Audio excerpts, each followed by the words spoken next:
Gaza पर Israel के action से नाराज हुए पश्चिमी देश। रूस जैसी प्रतिबंधों की धमकी मिल रही है। डोनाल्ड ट्रंप का भी नेतन्याहू ने ख्याल नहीं किया और अब नेतन्याहू हैरान और परेशान हुए हैं। लेकिन इन सब के बीच नेतन्याहू फिर भी बोल रहे हैं नो टेंशन। नमस्कार, आप देख रहे हैं न्यूज़ 18 और मैं हूं आपके साथ श्रुति श्रीवास्तव। इजराइल ने पिछले सप्ताह एक नए ऑपरेशन के तहत गाजा में एक बड़ा हमला बोल दिया। इजराइल ने अपनी कार्रवाई तभी शुरू की जब अमेरिकी राष्ट्रपति डोनाल्ड ट्रंप मिडिल ईस्ट में थे और कोई शांति समझौता कराए बिना ही वापस लौट गए थे। इजराइल के नए ऑपरेशन से ब्रिटेन, कनाडा और फ्रांस खुश नहीं है और उन्होंने प्रतिबंध लगाने की धमकी दी है। इजरायली सेना ने उत्तरी और दक्षिणी गाजा में ऑपरेशन शुरू किया और पिछले एक सप्ताह में 670 से ज्यादा हमास ठिकानों को तबाह किया। गाजा के स्वास्थ्य अधिकारियों के अनुसार इन हमलों में 136 लोग मारे गए, जिनमें कई परिवार पूरी तरह खत्म हो गए हैं। 19 महीने के संघर्ष में अब तक 53,000 से अधिक लोग मारे जा चुके हैं।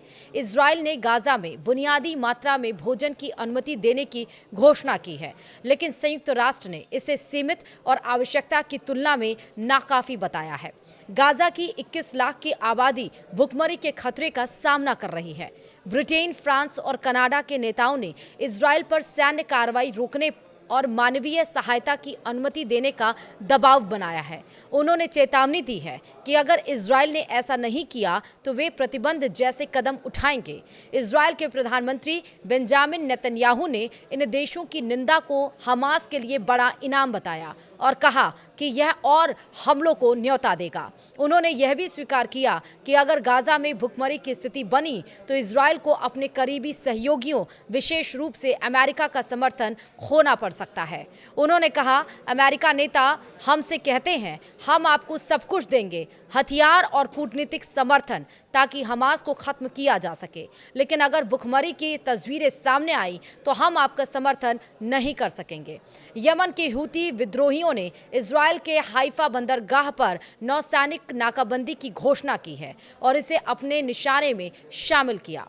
हालांकि बढ़ते हुए तनाव के बीच अमेरिकी नौसेना का जहाज यूएसएस ट्रूमैन लाल सागर से निकल चुका है और अमेरिका की ओर जा रहा है। इस बीच कतर की राजधानी दोहा में इजराइल और हमास के बीच अप्रत्यक्ष बातचीत शुरू हुई है।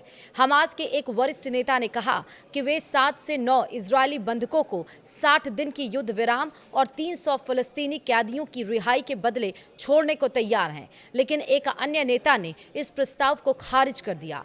राष्ट्रपति डोनाल्ड ट्रंप ने गाजा में युद्ध खत्म करने की बात कही, लेकिन उन्होंने क्षेत्र को स्वतंत्रता क्षेत्र बनाने की भी बात की, जिसे लेकर सवाल उठ रहे हैं।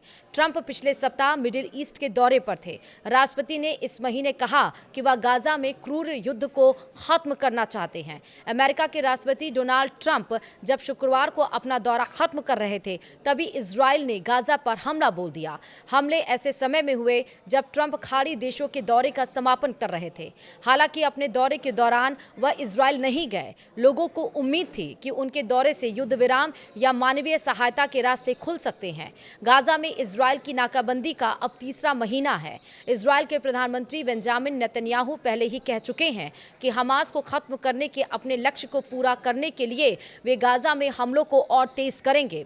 बीते मंगलवार को जारी बयान में नेतन्याहू ने कहा था कि उनकी सेनाएं कुछ ही दिनों में पूरे बल के साथ गाजा में प्रवेश करेंगी और मिशन पूरा करेगी, जिसका मतलब है हमास का विनाश। यह स्पष्ट नहीं कि बीते शुक्रवार के हमले इसी अभियान की शुरुआत हैं या फिर नहीं।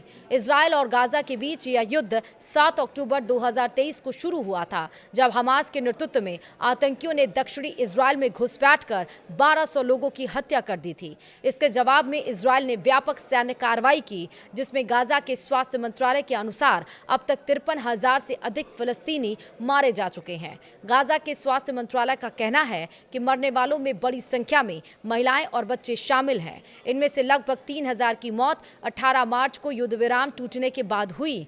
हमास ने 7 अक्टूबर को इजराइल पर हमले के दौरान बंधक बनाए गए लगभग 250 लोगों में से 58 लोगों को अभी भी बंधक बना रखा है।